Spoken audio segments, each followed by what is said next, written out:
You ask Tiger to solve. This deals with linear equations with one unknown. The final result is x equals 2. Let's solve it step by step.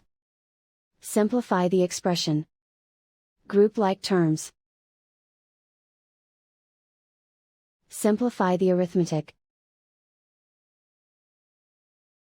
Group all constants on the right side of the equation. Subtract 3 from both sides. Simplify the arithmetic.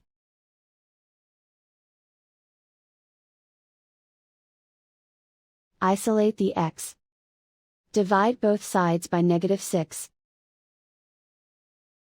Cancel out the negatives. Simplify the fraction. Cancel out the negatives.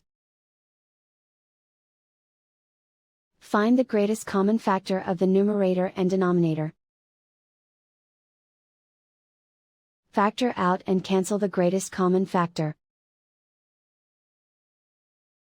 And so the final result is x equals 2.